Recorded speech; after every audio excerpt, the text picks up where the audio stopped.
जुगत वेद पुनि पोहियहि रामचरित भरता पहिरहि सज्जन विमलौरा शोभा अति अनुराग। युक्ति से वेद कर रामचरित से सुंदर तागे में पोहा जाए उस मणि को, कविता रूपी मणि को, उसे सज्जन अपने निर्मल हृदय में धारण करते हैं, जिससे उनको अत्यंत अनुराग की प्राप्ति होती है। यहाँ तक हम लोग सुन चुके हैं। श्री सीता श्रृंगार चंपू नामक काव्य है, उसमें लिखा है चेतः शुक्तिकया निपीय शतशः शास्त्रामृतानि क्रमापान्तरैक्षरमूर्तिभिः सुकविना मुक्ता फलैर्गुम्फिताः। चंपू से कहते हैं इसमें गद्य और पद्य दोनों हो। उन्मीलकमनीयना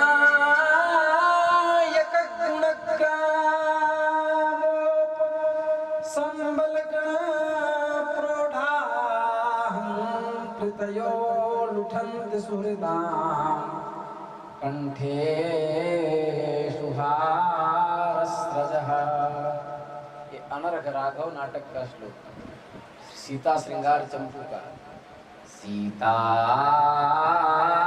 प्रीत्यै सुप्रीत्या विशद गुण गणैर्कुंफिता गीर्वधुभिर्गद्यैः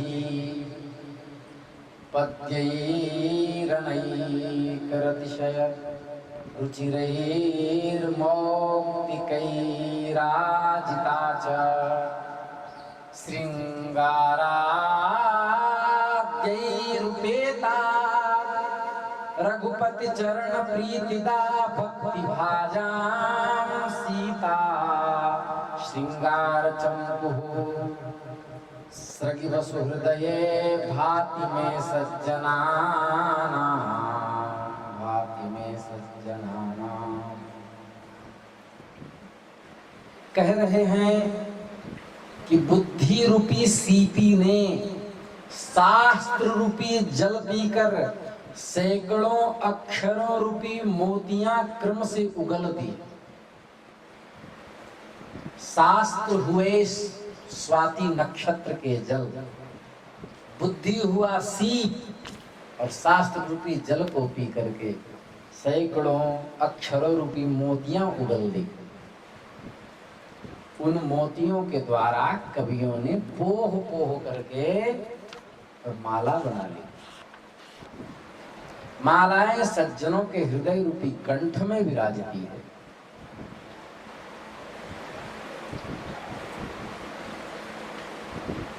वाणी रूपी स्त्रियों ने श्री जानकी जी की प्रसन्नता के लिए अपने प्रेम से गद्य पद्य रूपी अत्यंत सुंदर मोतियों से सुशोभित श्रृंगार रसों से युक्त और विशद गुण गण रूपी स्त्रियों द्वारा गूही गई राम पद की प्रीति देने वाली श्रृंगार सीता श्रृंगार चंपू माला की तरह भक्त जनों के हृदय में विराजती। इसका मतलब केवल इतना हुआ, उपमा कालिदासस्य भारवेरर्थ गौरवी जो कहते हैं, दंडिना पदलालित्यम माघे संति त्रयो गुणाः। वह जो उपमा है वही उपमा का गोस्वामी जी प्रयोग कर रहे हैं। शास्त्र को बनाया स्वाति नक्षत्र का जल, यहाँ शास्त्र से सरस्वती, और बुद्धि को बनाया सीप, और उस सीप में जब वो सरस्वती की दिव्य वाणी आई तो मोती क्या बना? ये रामचरित मानस काव्य।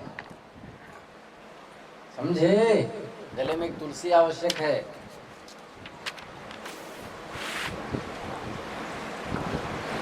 जे जन में कलिकाल कराए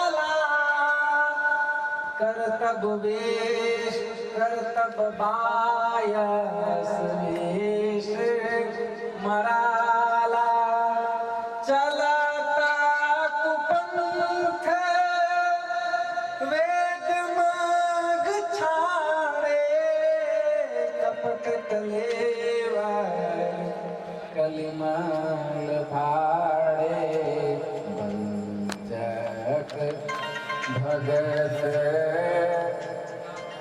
कहाई राम के किंकर कंचन को काम के जे जन में कलिकाल कराला। कराल मतलब भयानक, जो जिसका जन्म कठिन कलिकाल में हुआ है, जिसकी करनी कौवे के समान है और वेश हंस का है, वेश हंस का धारण कर रखा है। तो जे जन्मे कलिकाल कराला, कराल मतलब जे मतलब जो, जन्मे मतलब जन्म लिए हैं, कलिकाल मतलब इस कली समय में, कलिकाल में, कलयुग में, कराल कलयुग में, भयंकर कलयुग में। कर्तव्य उसका कर्तव्य, बायस मतलब कौआ, और वेश मतलब भेष, मराला मतलब हंस। लग गया अर्थ। तो जे जन्मे कराल कलिकाला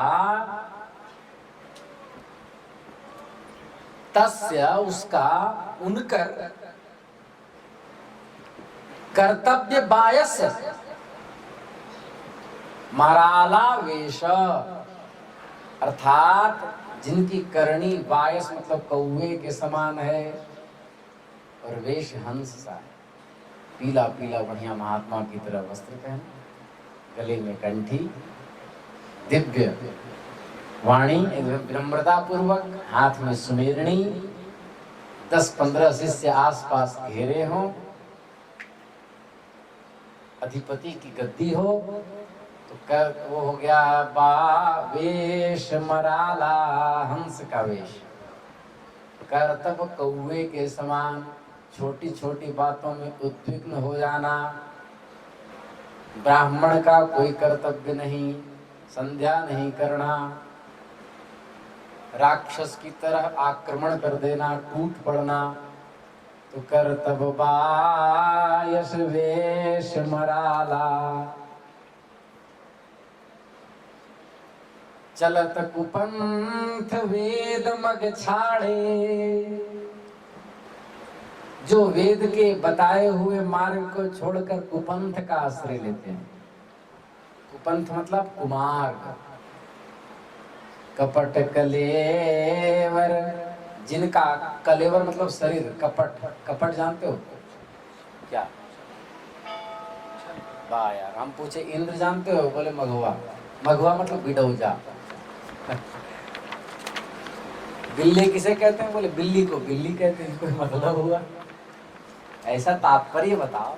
मनुष्य किसे कहते हैं? बोले आदमी को मनुष्य कहते हैं। बोले आदमी किसे कहते हैं? बोले मानव को आदमी कहते हैं। मानव किसे कहते हैं? बोले इंसान को मानव कहते हैं। गाय किसे कहते हैं? बोले गौ को गाय कहते हैं। वृषभ के वाइफ को गाय कहते हैं। ऐसा नहीं होता। कपट मतलब भगवान नाम बिडोजा। पन्नगासन किसे कहते? बोले नहीं जानते हो?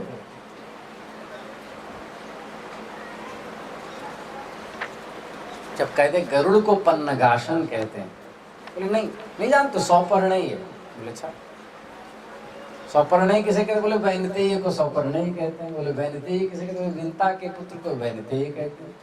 तो कौन थे? तब जब बोलेगा गरुड़ तब ना समझ में आएगा। तो कपट मतलब क्या होता है? सामने कुछ और हो, अंदर कुछ और हो। मुख में राम, बगल में छुरी। समझ गए? ये कपट। तो चलत कुपंथ वेद मग छाड़े कपट कलेवर और कलिमल भाड़े। कपट का शरीर है और भांडे, भाड़ा मतलब होता है बर्तन, भांड कहता है उसको। आया है रामरुद्री में क्या, निखिलांड भांड कीर्ति प्रभा जात विभूषिता नाम, आया कि नहीं।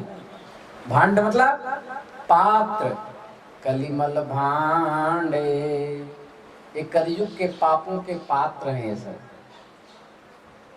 जिनका कर्तव्य कौवे के समान है, वेश हंस जैसा है, वेद मार्ग को छोड़कर कुमार्ग में चलते हैं। कपट का शरीर जिनका है, जो कलयुग के पापों के पात्र हैं। और वंचक भगत कहाई राम के,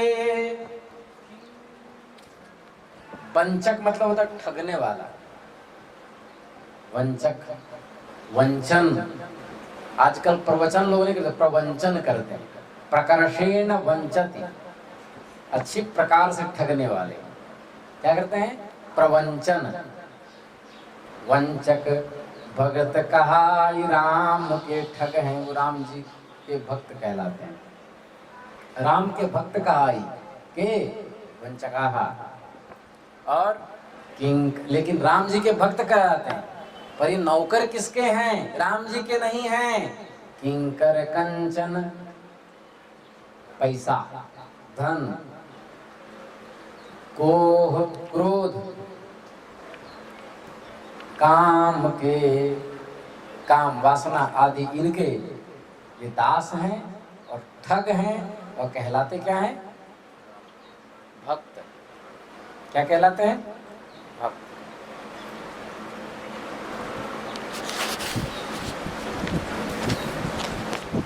इसलिए कहा ना, अब साँचे ही कलयुग आयो, अब साँचे ही कलयुग आयो, अब साँचे ही कलयुग आयो, अब साँचे ही कलयुग आयो। बेटी बेचत कंत न मानत, तिनके मूल बिकायो, तेहि से वर्षा मंद होत है, खाय सभी पायो, अब साँचे ही कलयुग आयो, अब साँचे ही कलयुग आयो, अब साँचे ही कलयुग आयो। जे जे जन्मे कली काल कराला, कर तब बायस वेश मराला, चलत बंध मग झाड़े, कपट कलेवर कलिमल भाड़े, तीन महाप्रथम रेख जग मोरी, दिग धर्म ध्वज धंधक धोरी। अब देखिए तो स्वामी जी विनम्रता का प्रयोग कर रहे हैं, कह रहे तीन माह उनमें से, जो अभी इतना गिना दिए उनमें से प्रथम गिनती हमारी है जगत में। मैं ठग हूँ, मैं ये हूँ, मैं वो हूँ, मैं भक्त अभी तक भगवान का नहीं बन पाया। तीन माह प्रथम रेख जगमोरी, रेख मतलब क्या सच में थे से गोस्वामी जी? ये तो उनके विनम्रता है उनकी। आजकल थोड़ा सा कोई पढ़ लेते हैं तो कहते हैं अरे हम तो पाणिनि हो गए। अहंकार कूट कूट के भरा रहता है। तो गोस्वामी जी का धिक्कार, लानत और निंदा योग्य धिक धर्म ध्वज, धिक्कार के योग्य हैं जो धर्म की ध्वजा खड़ा करके अपना स्वार्थ साधे, धार्मिकों सा वेश बना करके, पाखंडी, धर्म का झंडा और बोझा ढोने वाले, धुरे को धारण करने वाले।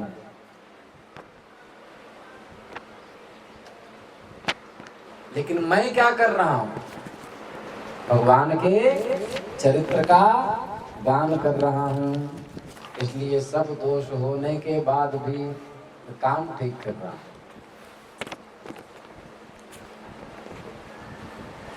देखिए, ऊंचा होकर के पाप करना अधमता है। कोई नीच व्यक्ति पाप करे, हम उस दिन बोले थे, कल परसों, भीष्म पितामह भीष्म को सबसे अधिक कष्ट हुआ। युद्ध भूमि में सबसे अधिक पीड़ा किसने सही? भीष्म पितामह ने। क्योंकि पितामह भीष्म 100 बाणों की सैया पर लेटे थे। एक पिन आदमी के हाथ में घुस जाए तो इतनी वेदना होती है। फेफड़ा आदि के अंदर से 100 बाण घुसे हुए थे और उसके बाद इच्छा मृत्यु का वरदान था। इतने दिनों तक उत्तरायण की प्रतीक्षा में वो रहे। उत्तरायण आएगा तब शरीर का त्याग करेगा।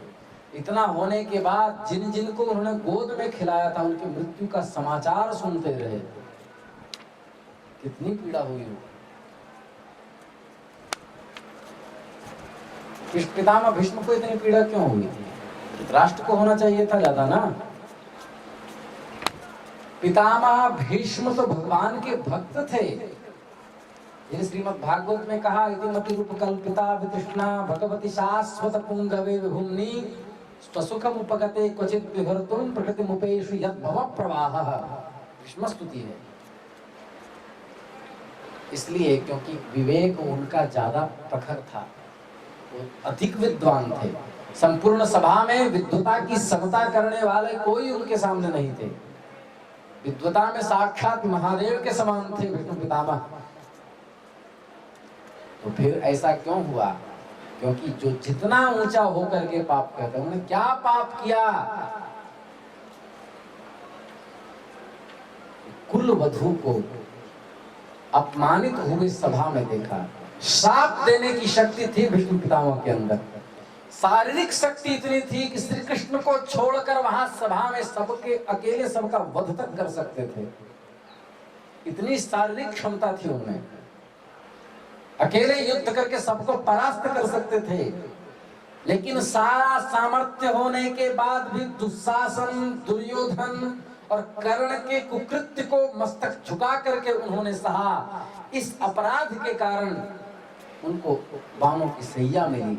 इसका मतलब जितना अधिक विवेकवान कोई है, वह पाप, साधारण पाप भी उसके लिए बड़ा पाप हो जाता है।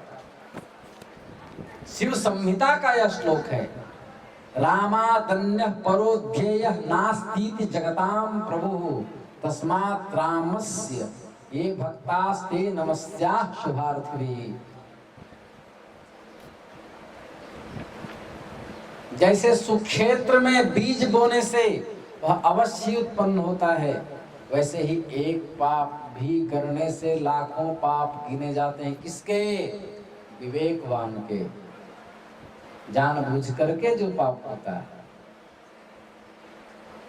खैर छोड़िए, जो अपने अवगुण सब कहूं, बाढ़े कथा पार नहीं लहूं। जो मैं अपने सब अवगुणों को कहूंगा तो कथा बढ़ जाएगी, पार नहीं पाऊंगा, क्योंकि मेरे अंदर तो अवगुण ही अवगुण है। ताते मैं अति अल्प बखाने, छोड़े थोड़े मह जानी है सयाने। सयाने मतलब चतुर लोग। मैंने थोड़े, बहुत ही थोड़ा कहा है, चतुर लोग थोड़े में ही जान लेंगे। बुद्धिमान जो होंगे, समझ क्या कहते हैं, बुद्धिमान के लिए इशारा ही। वाह यार शिवशंकर बाबा, बहुत गजब।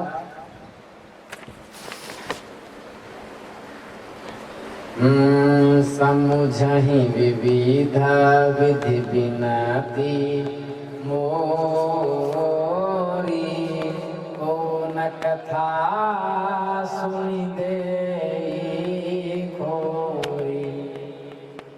एतेहु पर करिहहि जे आशंकाओ, मोहित अधिक जड़ मति रंगाहो। कवि न हो नहीं चतुर कहाऊं, मति अनुरूप राम गुण गाऊं। कह रहे हैं कि समुझ विधि, विविध विविध मतलब अनेक प्रकार, विनती मोरी, मेरी विनती अनेक प्रकार से,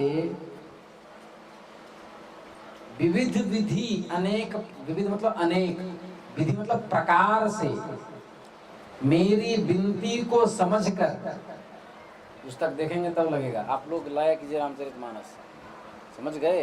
टांग पे टांग डाल के बैठने से नहीं होगा। और चल रहा है मानस तो तुम क्या खोल रखे?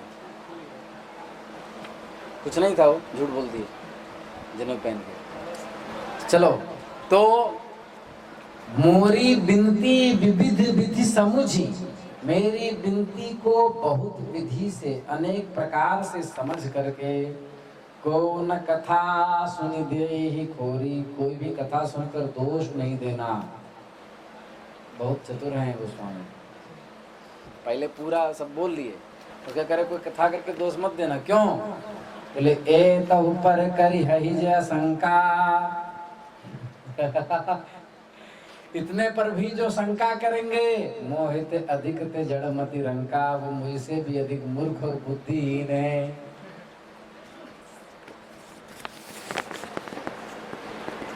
कह रहे हैं कि हम जूता भिगा के मारेंगे भी, तुम लोग रोना भी मत। ऐसा कुछ नहीं, हम तो विनोद कर रहे हैं। तो स्वामी जी परम उदार है। कह रहे कवि न हो नहीं चतुर कहाऊं, मैं न तो कवि हूं और न चतुर कहलाता हूं। मतलब किसी से अपने को चतुर नहीं कहलवाया, बस अपने बुद्धि के अनुकूल राम जी का गुण गाता, अपने बुद्धि के अनुकूल राम जी का गुण गाता। क्योंकि मैं उतना योग्य ही नहीं कि मैं पूरे पूरे भगवान के चरित्र को कह सकूं कि परब्रह्म अनंत है। अखंडम, वेदांत सार का श्लोक, अखंडम सच्चिदानंदम अवांग मनस गोचरम, वेदांत सार की मंगलाचरण का श्लोक। आत्मानम अखिलाधारम आश्रये भीष्ट सिद्धये, अवांग मनस गोचरम, वो मन और वाणी का विषय नहीं, परब्रह्म। तो मैं कहां तक वर्णन करूंगा उनका? जहां तक लीलात्मक बुद्धि है, लीलाएं हैं, उसमें से किसी अंश का ही मैं स्पर्श कर सकता हूं। अनंत काल से ईश्वर हैं। कितने बार सतयुग, कितने बार द्वापर, कितनी बार त्रेता, कितनी बार कलयुग आया, और भगवान कितनी बार अवतार होकर के लाखों लाखों वर्ष तक पृथ्वी पर विद्यमान होकर के लीलाएं किए। कहां तक कोई कह सकेगा? कहाँ रघुपति के चरित अपारा, कहाँ मति मोरी निरत संसारा, जहि मारुत गिरि मेरु मुड़ाहि, कहु तुल एहि लेखे माहि।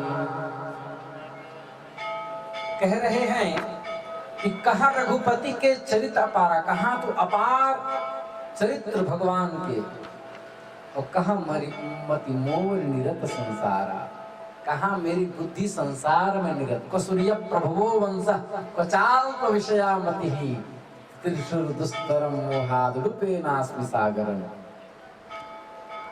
जेहि मारुत गिरि मेरु उड़ाही, जिस हवा से सुमेरु पर्वत आदि उड़ जाते हैं, उसके सामने बताइए कि कहु तूल तूलना कही लेखे माही। तूल मतलब रुई, वहां पर रुई किस गिनती में, कही लेखे माही, वो कहाँ लिखा गया? रुई किस काम की? मतलब जिस हवा के सामने मेरु सुमेरु पर्वत उड़ जाता हो, उसके सामने रुई टिकेगा क्या? उसी प्रकार कहाँ भगवान के अपार चरित्र, और कहाँ मेरी बुद्धि संसार में निरत है।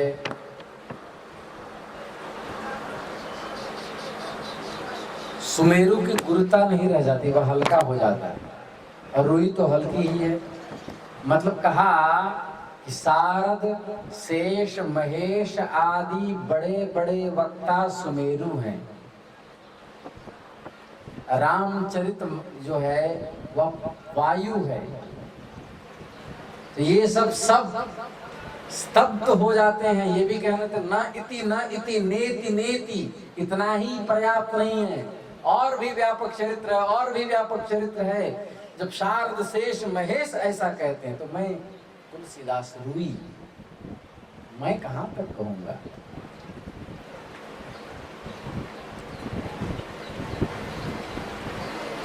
समझ में आया? समझाता अमित राम प्रभुता करत कथा मन अति करा सारद शेष महेश विधि आगम निगम पुराण नेति नेति कहि जासु गुना करहि निरंतर पार।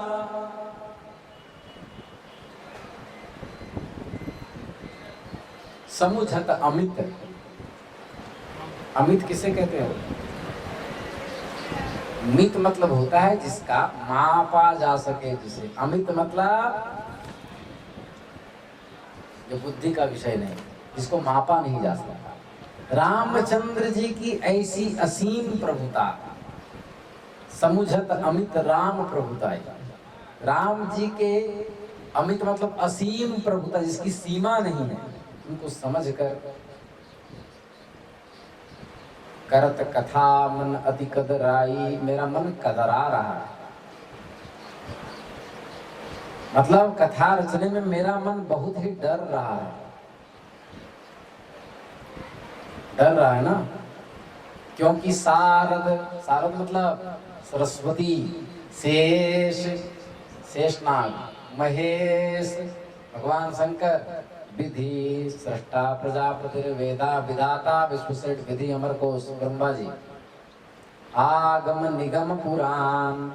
आगम मतलब तंत्र शास्त्र, निगम वेद, निगम मतलब वेद कैसे हुआ? नितराम गमयति धर्मार्थ चतुर्विध पुरुषार्थ साधनानि इति निगम। श्रीधरी टीका श्रीमद् भागवत। निगम मतलब वेद, आगम निगम पुराण। पुराण मतलब पुरापि नवम, जो पुराना होकर भी सदा नया लगता है, उसको पुराण कहते हैं। पुराण ये सब चाहे सरस्वती हो, चाहे शेष जी हो, चाहे महेश हो, विश्वनाथ जी हो, चाहे ब्रह्मा जी हो, चाहे शास्त्र हो, चाहे वेद हो, चाहे पुराण हो, ये सब नेति नेति जिनके गुण को कहते हैं कि न इति, इतना ही नहीं, और मैं पूरा नहीं कह पा रही। शारदा कह रही हैं, शिव कह रहे हैं मैं पूरा नहीं कह पा रहा, कह रहे हैं, लेकिन निरंतर उनके गुणगान करके निरंतर कथा का पान करते रहते हैं। वेदांत वेद्यम् कविमिषितारमनादिमध्यान्तमचिन्त्यमाद्यम् अगोचरं निर्मलमेकरूपं नमामि रामं तमसः परस्तात्। सनत कुमार संहिता। इसका मतलब जय जय जय जामदित दोष गृभीत गुणा भगवत त्वमसि यदात्मना समवरुद्ध समस्त भग अग जगदोक सामखिल शाक्यवबोधक दे क्वचिद जयात्मना चरतोऽनुचरे निगमः। वेद भी नीति नीति करते हैं, वेद भी जिनकी स्तुति करते हैं और अपने हाथ खड़े कर देते हैं कि हम भी पूरा नहीं बोल सकते। मैं तुलसीदास कहाँ आगे की कथा कल वृंदावन बिहारी लाल की जय। सीताराम सीताराम